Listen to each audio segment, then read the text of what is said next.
క్రీస్తునాథుని యందు మిక్కిలి ప్రియ సహోదరి సహోదరులారా, కథోలిక శ్రీ సభ అతిదూతలు లేదా మహాదూతలు అయిన మిఖాయేలు, గాబ్రియేలు, రఫాయేలు గార్ల పండుగను సెప్టెంబర్ 29న కొనియాడుతూ ఉంది. ఈ రోజును సాధారణంగా మైఖేల్ మాస్ అని పిలుస్తారు. ఎందుకంటే 5వ శతాబ్దము నుండే మిఖాయేలు గారి పండుగను మాత్రమే జరుపుకునేవారు. కాలక్రమేణా మిగతా 2 అతిదూతలను కూడా చేర్చబడింది. దూత అనగా సేవకుడు లేదా సందేశకుడు అని అర్థం. బైబిలులో పేర్కొనబడిన 9 సమూహాలలో అతిదూతలు ఒకరు. ముందుగా దూతలు సజీవుడైన దేవుణ్ణి ఆరాధించే అపారమైన సమూహాన్ని సూచిస్తారు. వారిలోనున్న 2 లక్షణాలు ఏమిటంటే, ఒకటి ఆరాధన. దూతలు ఎల్లప్పుడూ దేవుని సన్నిధిలో ఉంటారు. నిరంతరము దేవుణ్ణి స్తుతిస్తూ ఉంటారు, మహిమపరుస్తూ ఉంటారు, కీర్తిస్తూ ఉంటారు. మనము కూడా దేవునితో వ్యక్తిగత సంబంధాన్ని కొనసాగిస్తూ ప్రార్థనలో ఆయనను ధ్యానించాలి. రెండవదిగా సేవ. ఆరాధన నుండి శక్తిని పొంది దేవుని సంకల్పాన్ని ఈ ప్రపంచంలో అనగా ఇతరుల రక్షణ కోసం దేవుని యొక్క సంకల్పాన్ని నెరవేర్చడానికి దూతలు సేవ చేస్తూ ఉంటారు. మనము కూడా ప్రార్థన ద్వారా పొందుకునే శక్తి ద్వారా ఇతరులకు సేవ చేస్తూ దేవుని ప్రేమను ప్రకటించాలి. మనకు ఎవరైనా అనుకోకుండా సహాయము చేసిన వారిని, మంచి సలహా ఇచ్చిన వారిని దేవదూతలా వచ్చి నన్ను ఆదుకున్నావు అని అంటూ ఉంటాం. నిర్గమకాండంలో దేవుడు ఇలా పలికి ఉన్నాడు: మీరు బయలుదేరి పోవుచున్నప్పుడు త్రోవలో మిమ్ము కాపాడుచు నేను సిద్ధపరచిన చోటికి మిమ్ము చేర్చుటకు నా దూతను మీకు ముందుగా పంపెదను అని. నిర్గమకాండము 23వ అధ్యాయము 20వ వచనం. మనము ఊహించని సమయంలో దేవుడు మనకు కల్పించిన రక్షణను బట్టి ఆయనకు మనము ఎల్లప్పుడూ కృతజ్ఞతలు తెలియజేయాలి. ప్రియ స్నేహితులారా, ఈరోజు మనము 3 అతి దేవదూతలను స్మరించుకుంటూ ఉన్నాం. తోబితు గ్రంథము 12వ అధ్యాయము 15వ వచనం ప్రకారం 7 అతిదూతలు ఉన్నప్పటికీ బైబిలులో పేర్లతో ప్రస్తావించబడిన మిఖాయేలు, గాబ్రియేలు, రఫాయేలు మాత్రమే కథోలిక శ్రీ సభ అధికారికంగా గుర్తించినటువంటి అతిదూతలు. వారి పేర్లు వారి పాత్రలను, వారి స్వభావాన్ని సూచిస్తూ ఉన్నాయి. ఆ పేర్లన్నీ ఎల్ అనే అక్షరంతో ముగుస్తాయి. ఈ ఎల్ అనేది హీబ్రూ భాషలో దేవుడు అని అర్థం. కనుక వారు దేవుని దూతలు లేదా దేవుని సందేశకులు అనే అర్థాన్ని సూచిస్తుంది. ఈ 3 అతి దేవదూతలలో మొదటిగా మిఖాయేలు గారు.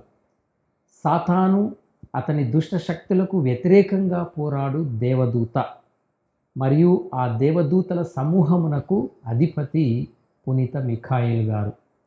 ఇజ్రాయేల్ ప్రజలకు గొప్ప అధిపతిగా, పారశీక రాజ్యమునకు కావలికాయు దేవదూత అని, జాతిని కాపాడు మహాదూత మిఖాయేలు అని దానియేలు గ్రంథము 10వ అధ్యాయము 13వ వచనంలో మరియు 12వ అధ్యాయము 1వ వచనంలో చదువుతూ ఉన్నాం. మరియు నూతన నిబంధన గ్రంథంలో యూదా రాసిన లేఖ 1వ అధ్యాయము 9లో మోషే శరీరము కొరకు సాతానుతో వాదించాడు ఈ మిఖాయేలు అని చదువుతూ ఉన్నాం. మరియు పిశాచము, సైతాను అయినటువంటి సర్పముతో యుద్ధము చేసి దానిని ఓడించినట్లుగా దర్శన గ్రంథము 12వ అధ్యాయము 7వ వచనం నుండి 12వ వచనంలో చదువుతూ ఉన్నాం. కనుక అతిదూత మిఖాయేలు సాతానుకు మరియు అతని అనుచరులకు, సాతాను యొక్క దూతలకు వ్యతిరేకంగా పోరాడే వీరుడు, శ్రీ సభకు ప్రధాన రక్షకుడు, దేవుణ్ణి ప్రేమించే వారిని కాపాడువాడు మరియు దైవ ప్రజలకు సంరక్షకుడు. మిఖాయేలు అంటే దేవునితో సమానము ఎవరు అని అర్థం. ఇక రెండవదిగా గబ్రియేలు. బప్తిస్తా యోహాను జననము గురించి అతని తండ్రి జకర్యాకు మరియు యేసుక్రీస్తు జననము గురించి మరియమ్మకు ప్రకటించిన వారు గాబ్రియేలు. అలాగే దానియేలు దర్శనాలను వివరించిన దేవదూత గబ్రియేలు. దానియేలు గ్రంథము 8వ అధ్యాయము 16వ వచనం మరియు 9వ అధ్యాయము 21వ వచనం. గాబ్రియేలు దూత యోసేపుకు కలలో కనిపించాడని, బెత్లెహేములో గొర్రెల కాపరులకు కనిపించాడని, గెత్సేమని తోటలో యేసు మహావేదనలో ఉండగా ఓదార్చాడు అని శ్రీసభ సాంప్రదాయం చెబుతుంది. గాబ్రియేలు అనగా దేవుని బలం అని అర్థం. ఇక అతిదూతలలో 3వ దూత రఫాయేలు. రఫాయేలు గురించి తోబితు గ్రంథము 12వ అధ్యాయంలో మనం చదువుతాం. ప్రధానంగా రఫాయేలు స్వస్థపరచేవాడు. తోబితు కుమారుడైన తోబియాకు మాదియాకు వెళ్ళు ప్రయాణంలో మనిషిగా మారువేషములో మార్గదర్శకుడిగా ఉన్నాడు. తోబియాకు చూపును కలగజేశాడు. అలాగే తోబియా భార్య అయిన సారాకు దురాత్మ నుండి విముక్తి చేయటానికి, స్వస్థతపరచటానికి సహాయపడ్డాడు. రఫాయేలు అంటే దేవుడు స్వస్థపరచను అని అర్థం. ప్రియమిత్రులారా, కథోలిక శ్రీసభ బోధనల ప్రకారం దేవదూతలు, అతి దేవదూతలతో సహా నిజమైనటువంటి ఉనికిని వారు కలిగి ఉన్నారని, వారు కేవలం ఊహాత్మకమైన వ్యక్తులు కాదని శ్రీసభ స్పష్టంగా బోధిస్తుంది. వారు నిర్దేహ ఆత్మలు, నాన్ కార్పోరియల్ స్పిరిచువల్ బీయింగ్స్. వారు దేవుని సేవకులు, దేవుని సందేశకులు, మెసెంజర్స్ ఆఫ్ గాడ్. అతిదూతలు అనేవారు దూతల సమూహంలో ప్రత్యేక స్థానము కలిగి ఉన్నారు. వీరు దేవుని నుండి అత్యంత ముఖ్యమైన కార్యముల కొరకు, మహోన్నత రహస్యాల ప్రకటన కొరకు పంపబడుతూ ఉంటారు. దేవదూతలు మానవులకు కూడా సేవలు, సహాయము చేస్తూ ఉంటారు. మానవుల రక్షణ, మార్గదర్శకత్వం కొరకు దేవునిచే పంపబడుతూ ఉంటారు. ప్రతి వ్యక్తికి ఒక కావలి సన్మనస్కుడు లేదా దూత ఉన్నట్లే అతిదూతలు కూడా మానవ రక్షణ చరిత్రలో చాలా ముఖ్యమైనటువంటి పాత్రను వారు పోషించారు. అతిదూతలకు కథోలిక శ్రీసభ ఎందుకు ఇంత ప్రాధాన్యతనిచ్చి గౌరవిస్తుంది అని ఆలోచిస్తే, మన జీవితంలో వారి పాత్ర పునీతుల పాత్రకు భిన్నంగా ఉంటుంది. పునీతుల విషయంలో వారి విజ్ఞాపన కోసం మనం ప్రార్థించడమే కాకుండా, వారి జీవితాలను ఆదర్శంగా తీసుకొని వారిని అనుకరించటానికి ప్రయత్నిస్తూ ఉంటారు. కానీ దేవదూతలు అందుకు భిన్నం. దేవదూతలు ఒక నిర్దిష్ట ప్రయోజనము కొరకు, ఒక నిర్దిష్టమైనటువంటి ప్రణాళిక కొరకు దేవునిచే సృష్టింపబడిన నిర్దేహ ఆత్మ ప్రాణులు. పరిశుద్ధ గ్రంథం సాధారణంగా దూతలు అని పిలిచే ఈ ఆత్మ సంబంధమైన దేహము లేని ప్రాణులు యొక్క ఉనికి ఒక విశ్వాస సత్యం. ఈ సత్యానికి పరిశుద్ధ గ్రంథ సాక్ష్యము ఎంత స్పష్టంగా ఉందో, సాంప్రదాయం యొక్క ఏకాభిప్రాయము కూడా అంతే స్పష్టంగా ఉంది అని కథోలిక శ్రీసభ సత్యోపదేశం 328 నంబర్లో మనం చదువుతూ ఉన్నాం. దేవదూతలు శుద్ధ ఆధ్యాత్మిక జీవులు కనుక దూతలకు మేధస్సు, సంకల్పం ఉన్నాయి. వాళ్ళు వ్యక్తులు, చిరంజీవులు. కంటికి కనిపించే సృష్టి జలాన్ని మించిన పరిపూర్ణత వాళ్లకు ఉంది. వాళ్ళని ఆవరించి ఉండే తేజస్సే ఇందుకు సాక్ష్యం అని కథోలిక శ్రీసభ సత్యోపదేశం నంబర్ 329లో చదువుతున్నాం. శ్రీసభ పండితులు, పునీతులు, జగద్గురువుల బోధనల ప్రకారం పునీత మిఖాయేలు దేవుని సైన్యానికి అధిపతి, శ్రీసభ సంరక్షకుడు. 13వ లియో జగద్గురువులు 19వ శతాబ్దంలో భయంకరమైన దుష్టశక్తులు శ్రీసభను నాశనము చేయటాన్ని తన అంతర్దృష్టితో చూసిన తర్వాత పునీత మిఖాయేలు ప్రార్థనను రచించి ప్రతి దివ్య పూజా బలి తర్వాత ప్రార్థించేలా ఆదేశించటం జరిగింది. పునీత 2వ జాన్ పాల్ జగద్గురువులు సాతానుకు వ్యతిరేకంగా మిఖాయేలు పోరాటం నేటికీ కొనసాగుతుంది అని నొక్కి చెప్పారు. వాటికన్ గార్డెన్స్లో పునీత మిఖాయేలు స్వరూపాన్ని ప్రదర్శించిన సందర్భంగా 2013 సంవత్సరంలో పోపు ఫ్రాన్సిస్ ఇలా అన్నారు: అతిదూత మిఖాయేలు దైవిక న్యాయాన్ని తిరిగి నెలకొల్పడానికి పోరాడుతూ ఉన్నాడు. ఆయన దేవుని ప్రజలను వారి శత్రువుల నుండి, ముఖ్యముగా శత్రువుల కల్లా అతి ముఖ్యమైన శత్రువు అయిన సాతాను నుండి రక్షిస్తాడు. పునీత మిఖాయేలు ఖచ్చితంగా విజయాన్ని సాధిస్తాడు. ఎందుకంటే మిఖాయేలు ద్వారా స్వయముగా దేవుడే మనల్ని సంరక్షిస్తూ ఉంటాడు, కాపాడుతూ ఉంటాడు, యుద్ధం చేస్తూ ఉంటాడు. పునీత గాబ్రియేలు దేవుని శక్తిని, బలాన్ని సూచిస్తాడు. చరిత్రలో అత్యంత ముఖ్యమైనటువంటి సందేశాలను, దేవుని యొక్క సందేశాన్ని మోసుకొని వచ్చినటువంటి దూత గబ్రియేలు. ఈ విధంగా దేవుని రక్షణ ప్రణాళికలో అత్యంత ప్రధానమైనటువంటి పాత్రను అతను పోషించాడు. పునీత రఫాయేలు స్వస్థపరచేవాడు మరియు మార్గదర్శకుడు. రఫాయేలు దేవుని స్వస్థతను సూచిస్తాడు. యోహాను సువార్తలో ప్రస్తావించబడిన బెతెస్దా కోనేటిని స్వస్థత కొరకు కదిలించిన దూత రఫాయేలే అని పునీత అగస్తిని గారు నమ్మేవారు. రఫాయేలు కేవలం శారీరక స్వస్థతయే కాక ఆధ్యాత్మిక స్వస్థతను, అలాగే ప్రయాణాలలో, జీవితంలోని కష్ట సమయాలలో మార్గదర్శకత్వమును కూడా ఇస్తారని పునీతులు బోధించారు.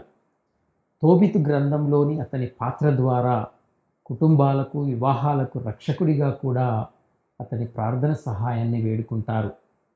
ప్రియమిత్రులారా, ఈ విధంగా కథోలిక శ్రీసభ ఈ ముగ్గురు అతిదూతలను పరలోక యోధులుగా, దైవ సందేశకులుగా, స్వస్థపరిచేవారిగా గౌరవిస్తుంది.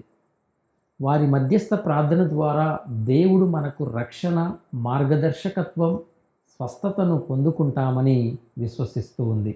దూతలు దేవుని నిరంతరముగా మహిమపరచే మరియు ఇతర ప్రాణుల రక్షణ ప్రణాళిక కొరకు సేవ చేసే ఆత్మ సంబంధమైన ప్రాణులు. దూతలు మనందరి మేలు కొరకు కలిసి పనిచేస్తారు అని పునీత థామస్ అక్వినాస్ గారు బోధించారు. పునీత అగస్తిన్ ప్రకారం దూతలు సృష్టి యొక్క మొదటి రోజునే సృష్టింపబడ్డారు. దీనిని ఆదికాండము 1వ అధ్యాయము 3-4 వచనాల్లో చూడవచ్చు. దేవుడు వెలుగు కలుగునుగాక అని ఆజ్ఞాపించగా వెంటనే వెలుగు కలిగెను. ఆ వెలుగు కంటికి బాగుగా ఉండెను. దేవుడు చీకటి నుండి ఆ వెలుగును వేరు చేసెను. ఆ విధంగా వెలుగును చీకటి నుండి వేరు చేయటం అనేది మంచి మరియు చెడ్డ దూతలకు పెట్టిన పరీక్షగా, వారి విభజనగా పరిగణించబడింది. ఆ సమయంలోనే పునీత మిఖాయేలు దేవునితో సమానం ఎవరు అనే యుద్ధ నినాదముతో సాతానును, ఇతర దురాత్మలను పరలోకము నుండి వెళ్ళగొట్టాడు. అతిదూతల పండుగ మనకు ఇచ్చే సందేశం ఏమిటంటే, దేవుని దయ, సహాయం మనకు ఎల్లప్పుడూ అందుబాటులో ఉంటుంది. మనము ఒంటరిగా పోరాడనవసరం లేదు. ఈ సత్యాన్ని మనందరం కూడా గ్రహించాలి, గుర్తించాలి. జీవితంలోని ప్రతి క్షణములోనూ దూతలు కనిపించకపోయినా చురుకుగా ఉండి మార్గనిర్దేశం చేస్తూ, రక్షిస్తూ, దేవుని సంకల్పాన్ని తెలియజేస్తూ ఉంటారు. దుష్ట శక్తులకు వ్యతిరేకంగా దేవుడు మన పక్షాన పోరాడుతున్నాడు. ఈ లోకములో మనకు శోధనలు, చెడు అలవాట్లు, ఆందోళనలు, ఆధ్యాత్మిక పోరాటాలు అనేవి ఎల్లప్పుడూ ఉంటాయి, ప్రతిరోజు ఉంటాయి. అయితే ఈ పోరాటంలో మనకు దేవుని వైపు నుండి ఒక శక్తివంతమైన సంరక్షకుడు ఉన్నాడు అని పునీత మిఖాయేలు గుర్తు చేస్తూ ఉంటాడు.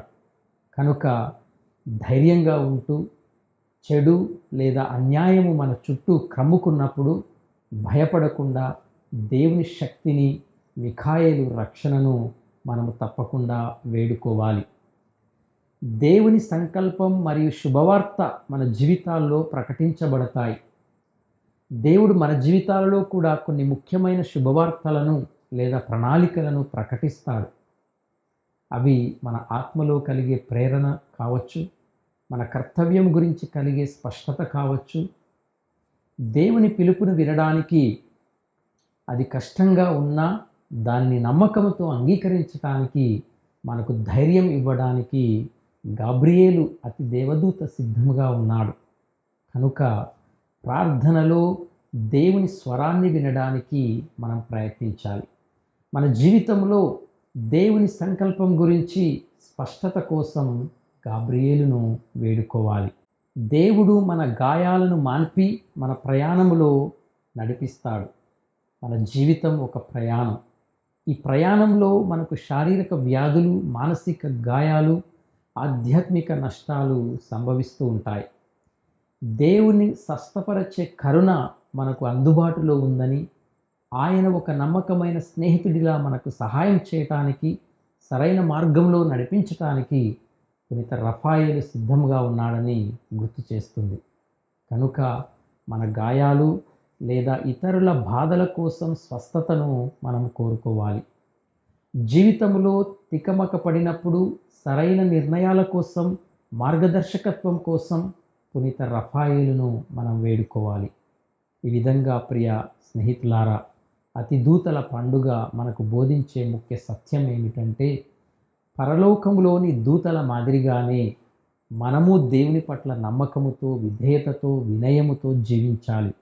ఎందుకంటే అతిదూతలు దేవుని సేవకులు మాత్రమే, దేవుడే అంతటికి మూలము కనుక నేడు మనం దేవుని దయలో భాగమైన అతిదూతలను మన జీవితంలోనికి ఆహ్వానించుదాం. తద్వారా వారి ప్రత్యేక సహాయాన్ని, మార్గదర్శకత్వాన్ని, రక్షణను పొందవచ్చు. భయం, శోధన లేదా ఆధ్యాత్మిక పోరాటాలను ఎదుర్కొంటున్నప్పుడు రక్షణ యోధుడైన మిఖాయేలును మనం ఆహ్వానించుదాం. మన జీవితంలో ముఖ్యమైన నిర్ణయాలు తీసుకోవలసి వచ్చినప్పుడు, దేవుని సంకల్పాన్ని అర్థం చేసుకోవటానికి ప్రయత్నించినప్పుడు సందేశకుడైన గాబ్రియేలును మనం మన జీవితాలలోనికి ఆహ్వానించుదాం. శారీరక లేదా మానసిక అనారోగ్యంతో బాధపడుతున్నప్పుడు, ప్రయాణాలు చేస్తున్నప్పుడు, సరైన జీవిత భాగస్వామి లేదా స్నేహితుని కోసం వెతుకుతున్నప్పుడు స్వస్థపరచేవాడు, మార్గదర్శకుడైన రఫాయేలును మన జీవితంలోనికి ఆహ్వానించుదాం. ఈ ముగ్గురు అతిదూతల యొక్క ప్రత్యేక సహాయాన్ని కోరుతూ మన ఆధ్యాత్మిక జీవితాన్ని బలపరుచుకుందాం. మన ప్రార్థనలో వారిని ఎంత తరచుగా గుర్తు చేసుకుంటే దేవుని ద్వారా వారు మనకు అంత దగ్గరగా ఉంటారు. ఈ అతిదూతలు మీ ఆత్మకు, శరీరానికి, మీ దైనందిన జీవితాన్ని రక్షణ, మార్గదర్శకత్వం, స్వస్థతను తీసుకురావాలని మనసారా కోరుకుంటున్నాను. దేవుడు మిమ్ము దీవించునుగాక. ఆమేన్.